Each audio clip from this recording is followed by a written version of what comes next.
You might see a man and it's distinct and self, localized, specific, self-centered.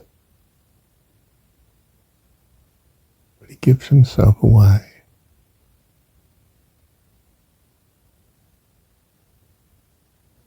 Loving kindness.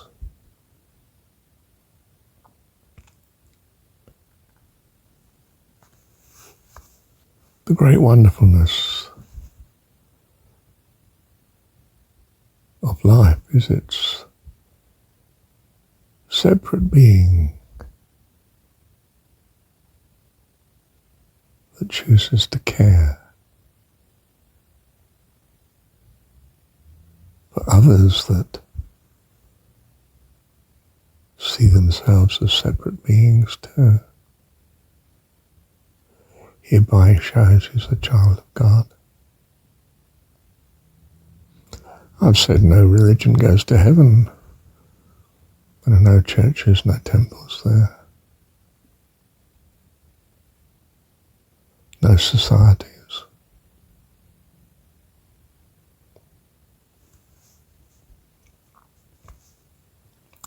None of these things have an integrity that holds. You know, a society, it's an appearance that we cloak across an endless variety of people that appear as players and vanish again. We think of a religion, it's a stability that's actually ever-changing, adjusting to its experience.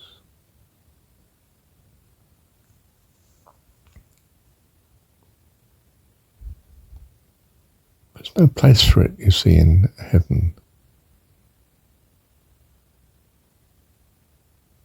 For who wants to lose that which has been valued?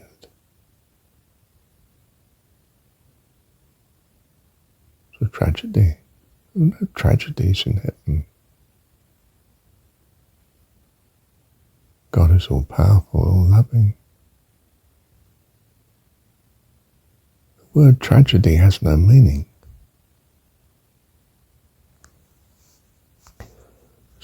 Epitome in modern world is legal personhood. You know, the firm is a legal entity, a persona.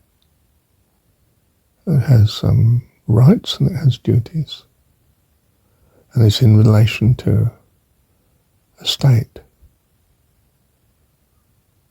which is not a permanent state, but transitory state.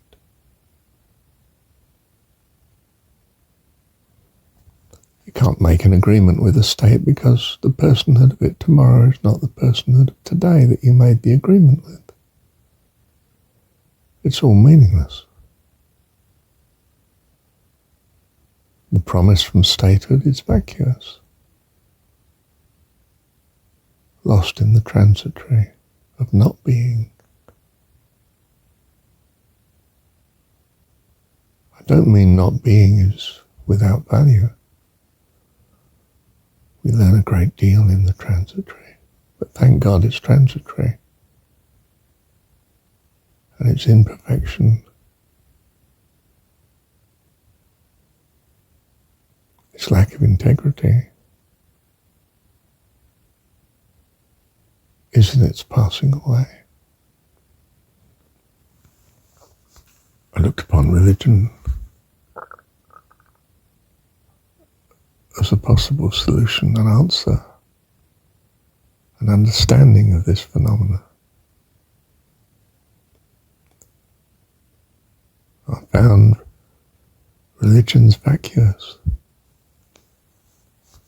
All religion.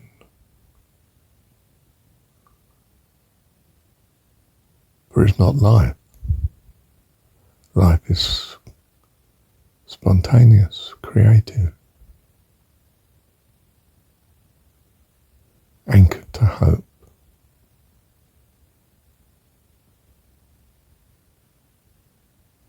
Anchored to God.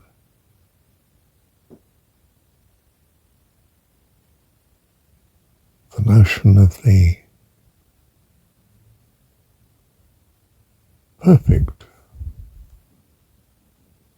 beyond that which we have conceived of.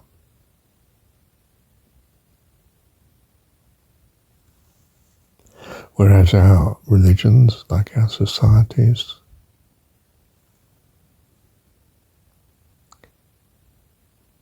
well, each in a sense represents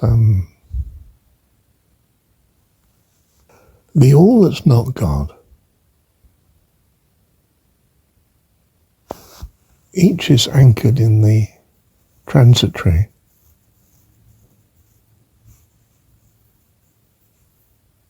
By its imperfection, as we see it,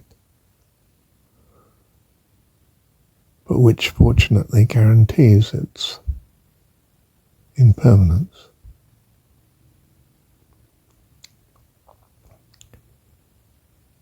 I mean, Christianity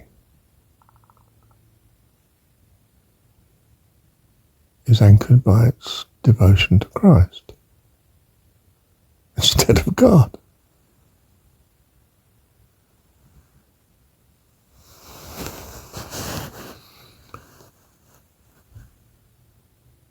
The Christ, the Spirit, the Teacher, the Holy Spirit.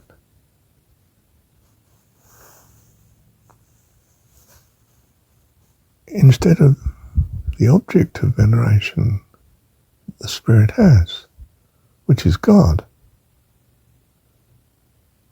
In Jesus' terms, our Heavenly Father.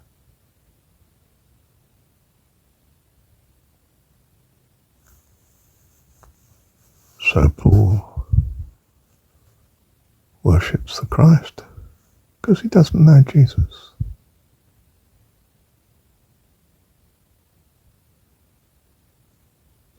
Jesus hasn't been written yet. The Catholic is bewitched, of course.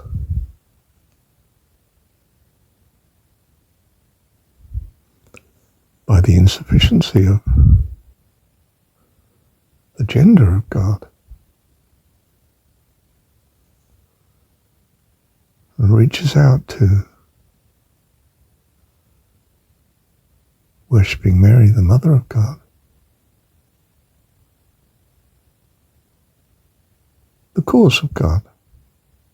Absurd. How can the Creator of all have something that's a cause? He wouldn't be creator of it himself.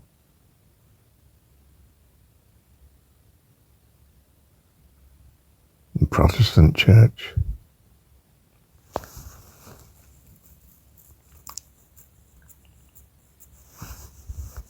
by definition suffers from protesting.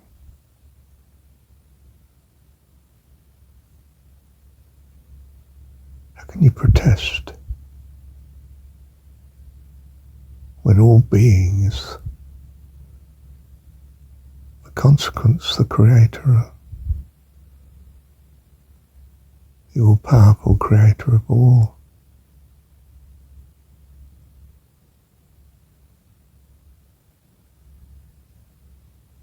And all love and kindness of its sustenance and preservation and integrity.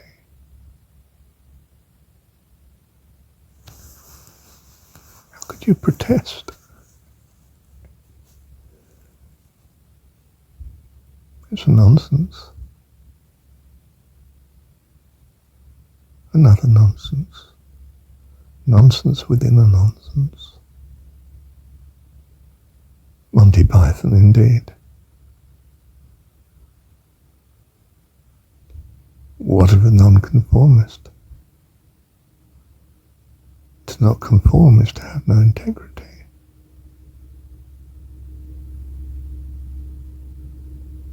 The very name damns itself from the beginning. Christianity, for instance, you see, is a rebellion against, well, at the time, I suppose, conceived of Judaism. Judaism was a rebellion against,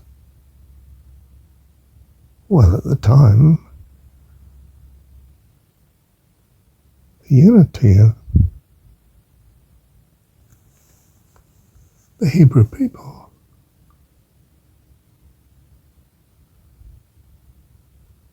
It was the group that conceived itself better than the rest of the group. Division in the family. A protest. Every denomination, sect, both in what we think of as Christianity and also without what we think of as, well, not we, but what it thinks of as pagan, including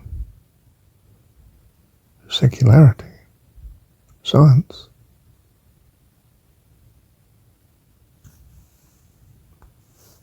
And none of it is the eternity of heaven. It's just the classroom, the universe, the transitory, the material,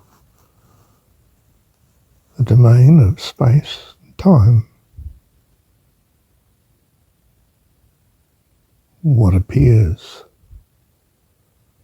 as empty space, nothing at all. Utter impermanence.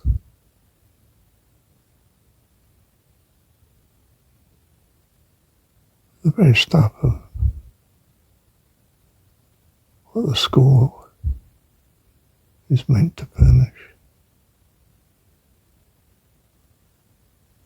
for life. To life eternal, that's its validation. Nothing else. We're not here to make the transitory into permanence, into heaven. We have that, it's heaven. This is the school.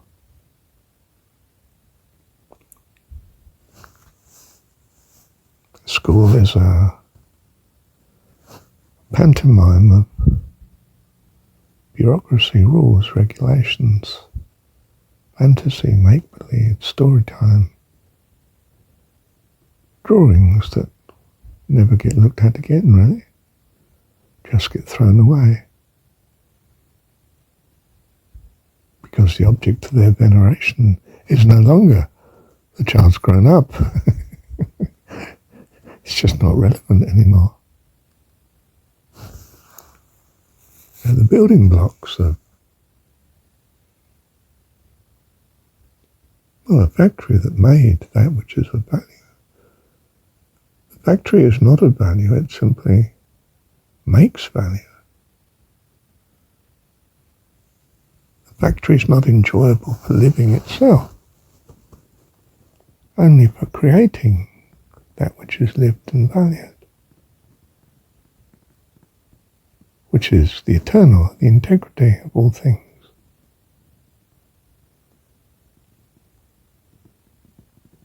That's not what the factory is.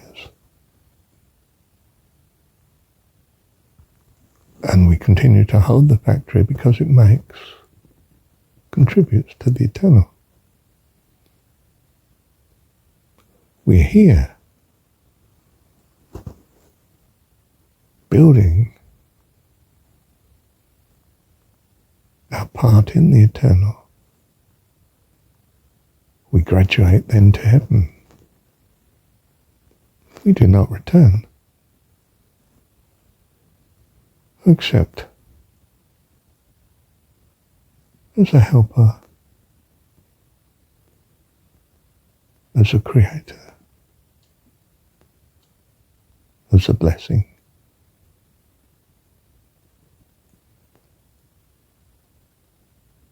That heaven ever grows, ever expands, ever has more children, children of God. Well, whether it's state, or whether it's denomination, or whether it's religion, whatever, each is anchored to its floor here that keeps it in the transitory and ever-changing, and bars it, in a sense, from ever entering heaven.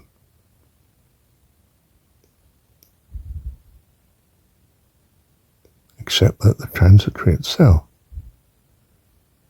is the child of heaven.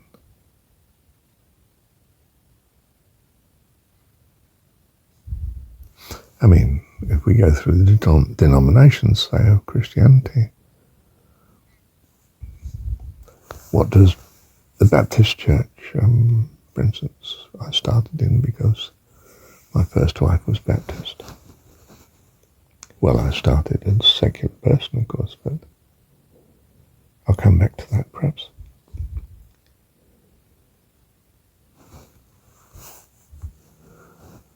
Well, as its name implies, a baptism is something that's purified. Purified from what? Well, from the living death of not knowing God, not having the knowing, structured itself on having a diaconate to run its worldly existence, the running of the upkeep of the building and organisation of the fellowship.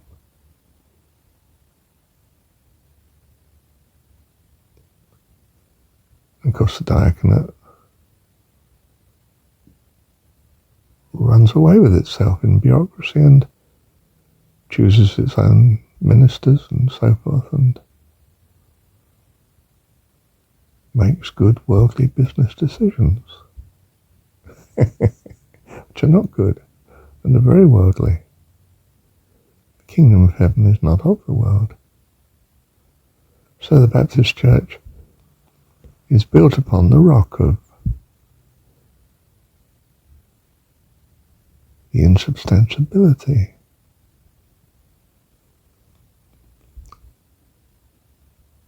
of how to organise.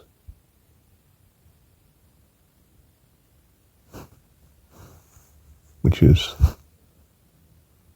a devotion to the transitory, of course. Methodism, what's wrong with Methodism that holds it ever in the transitory? Has a method, of course. Life doesn't have a method. Has an ever-explosive spontaneity in hope and imagination. There's no method that gives life. On the contrary, method constrains life. Hence there was a notion from the born-again church that Methodists were the unborn-again Christians.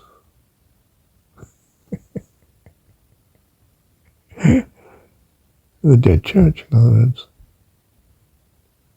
Which it became quite quickly. It lost its charismatic Pentecostal fervour of the founders to a devotion of a mediocrity of method and conformity.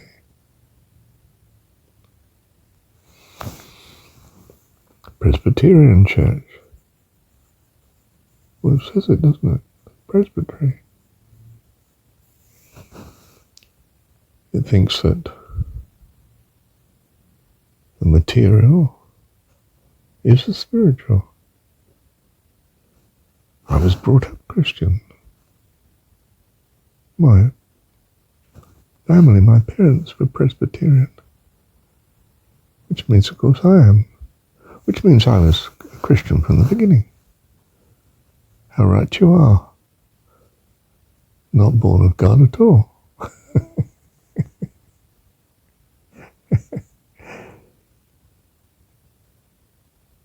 But born of a dead family. Didn't know God. Couldn't imagine what the Spirit could be.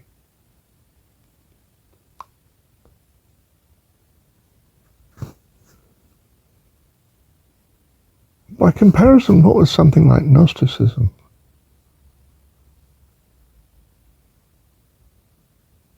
Well, it wasn't. Didn't have a structure or form or calling or rules and regulations. It was the bare imagination of experience, ever reaching in hope,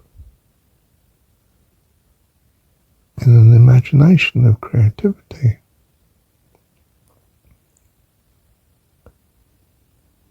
The stuff behind what thought is and what generates it.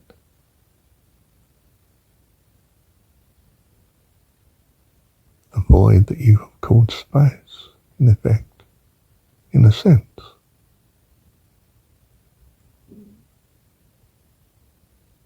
Which is the very substance of life itself. That beyond the thought, that referred to as being, eternal, integrity,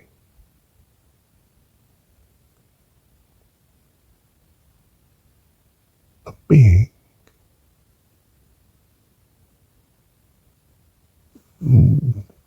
which is simply to hint at it's indescribable.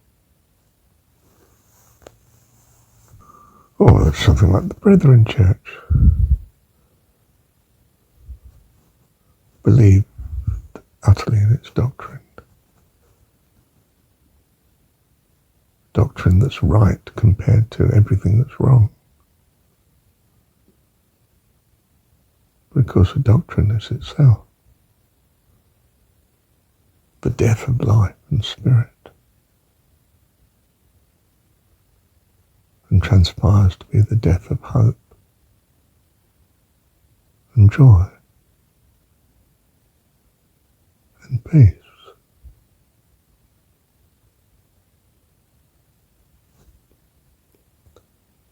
In other words, a brethren, a fellowship, a group of people, but without life. Frightening, really.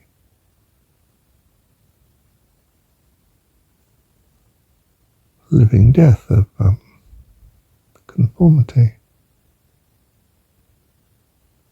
to a non-conforming theology that was ever predetermined, which is not life and creativity at all, of course, and certainly not loving.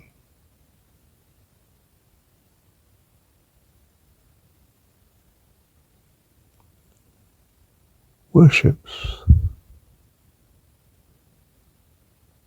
separate community, a community of separateness. It's a church of rebellion against life, the Lord, the giver of life.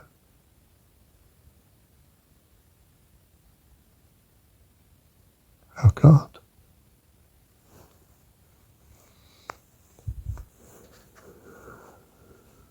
And each denomination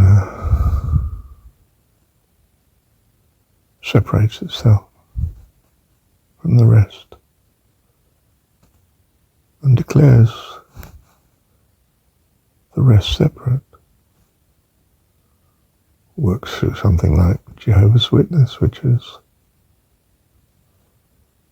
A witness to what?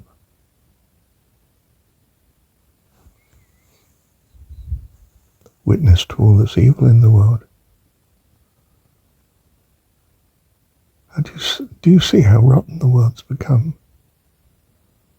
I come as a messenger of no hope, except in a sort of revelational judgment and winding up of it all.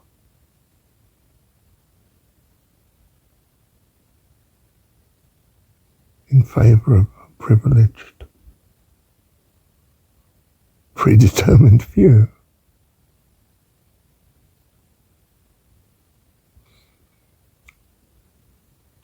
It's a sect, religious sect,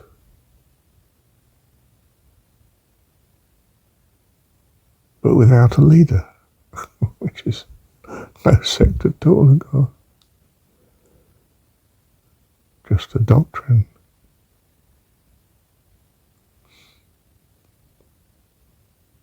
Alienating itself from the rest of Christianity and all life.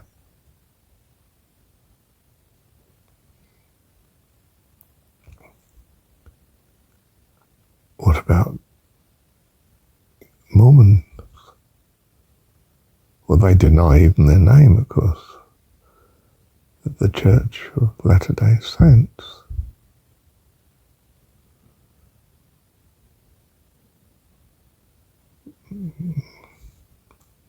Delights in its prosperity, models itself on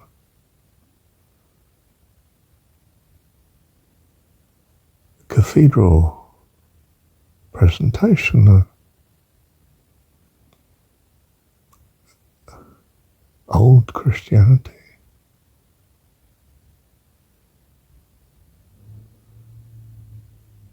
But smarter and newer.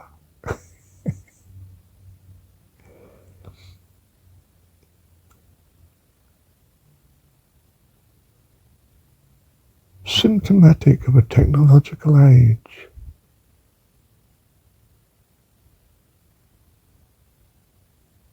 Great complexity and no spirit.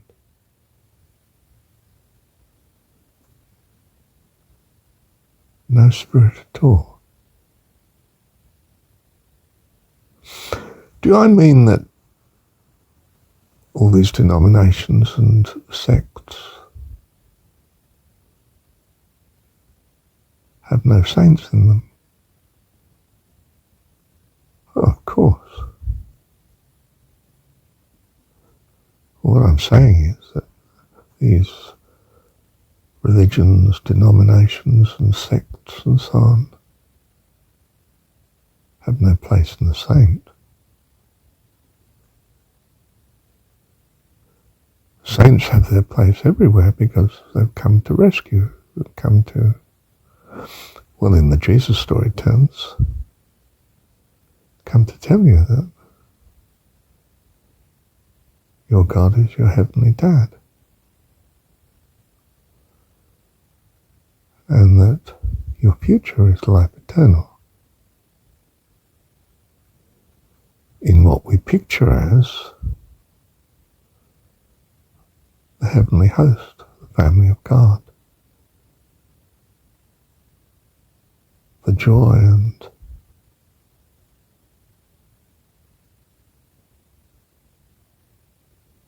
the meaning of life. And the meaning of our God.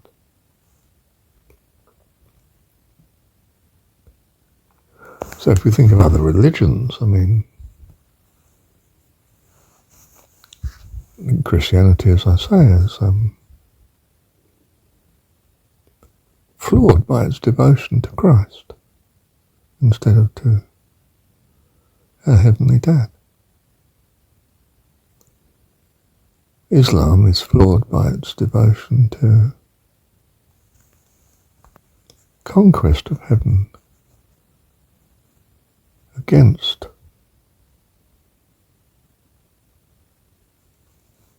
the will of personhood.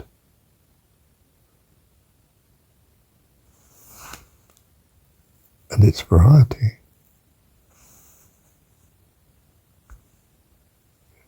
Its incredibly varied uniqueness of perfection.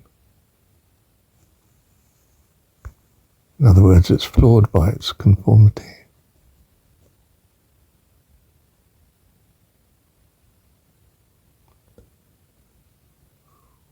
Which is not in fact a unity and a harmony, but a disintegration of various groups, just like Christianity. It's fractured, multiple fractures, denying itself. Hinduism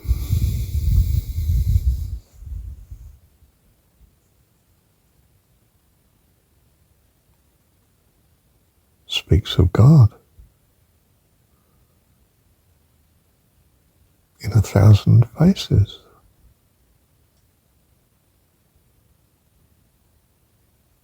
The very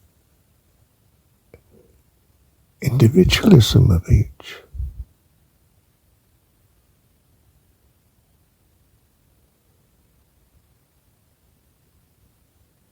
screaming that the whole must be far more than the sum of such parts.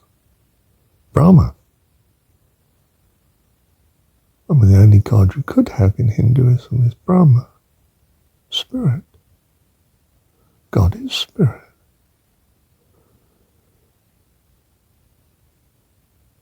They that worship him should worship him in spirit and in truth, not in individual aspects,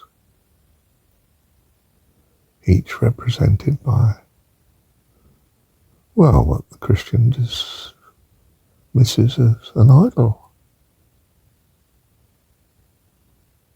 And in spiritual terms, that's rightly so.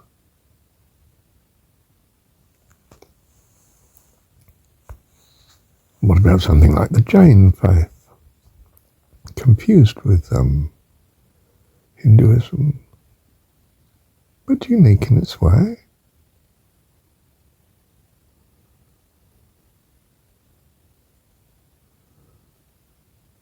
Struggles to live without being a cost to life.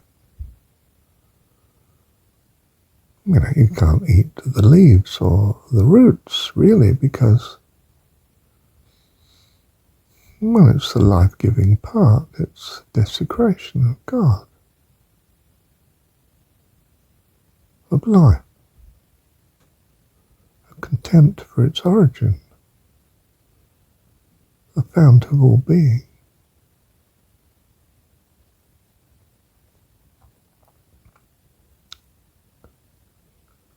You see, life doesn't feed on life.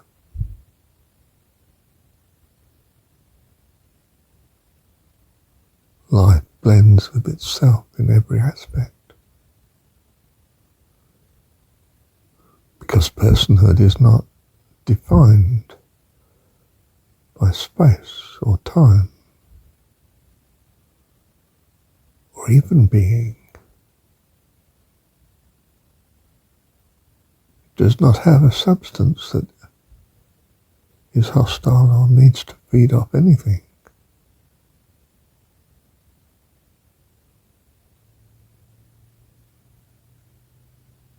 Life is life.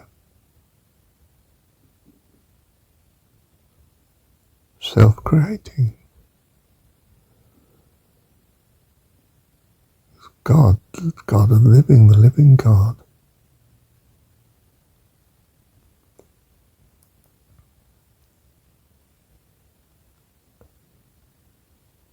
All lives unto him. Every atom of the universe is alive.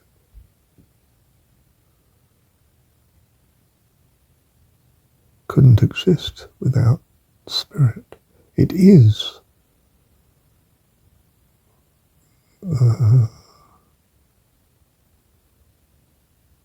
presence of spirit.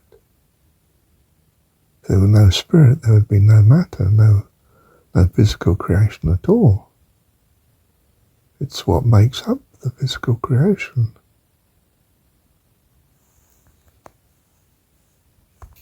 The Buddhist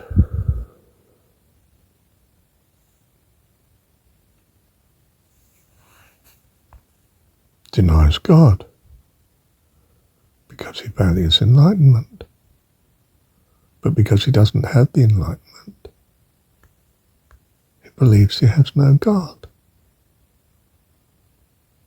But of course he has God. Submits himself utterly to the triune God of the Buddha, the Dharma, and the Sangha, the teaching and the community.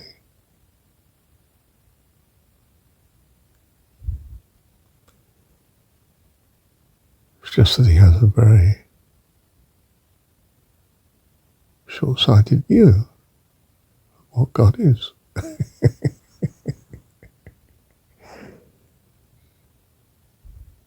One that appeals to the secular religion of science.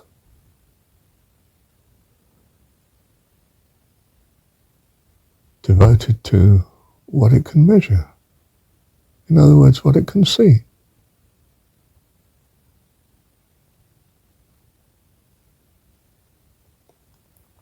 And cannot make advance without what it can't see, which is imagination. For you need to imagine what the truth can be before you set out to test its reliability. But you can never test imagination itself. Thoughts come from you know not where. And then you have a sort of theory which you find very serviceable until it doesn't quite explain the problem you seem to be up against. So you try to imagine a different theory. And if one turns up, you test it to see if it is better. And if it is, you hold to that as truth.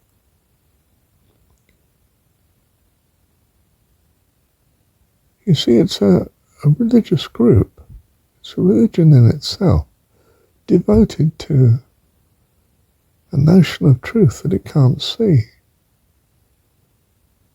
Well, that sounds very, very reasonable.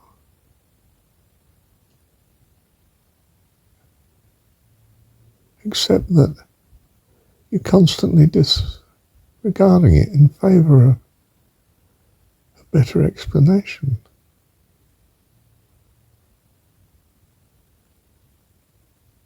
And the insecurity of such is devastating to life and creativity. So in the end you hang on to a doctrine, this is so, this is the truth. Approach to what you know is transitory, because you haven't found the truth of the matter yet. It's a permanent hunger, you see. What the Buddhist has feared like the plague.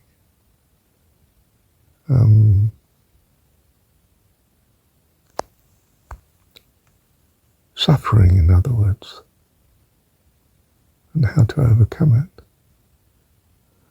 Well, the Buddhist did it by neither regretting the past nor thinking about the future, but trying to live in the present. But the present is extremely small, of course.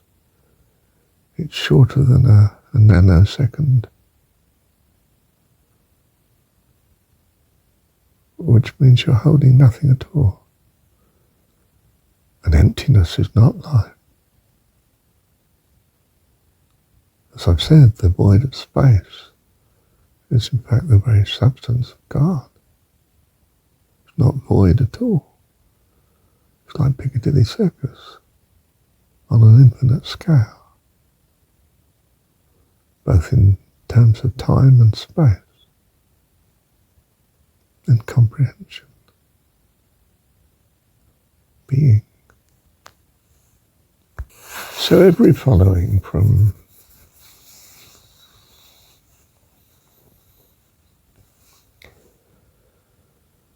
religion to secularity is more endless than the writing of books of which there is no end. And much study is a weariness to the soul. But not for the visitor to this universe, who comes and experiences the program and goes away enriched by his experience of good and evil, the contrast and the learning from such into life eternal. But we do not stay here, of course. That would be a living death. Thank you, Heavenly Dad.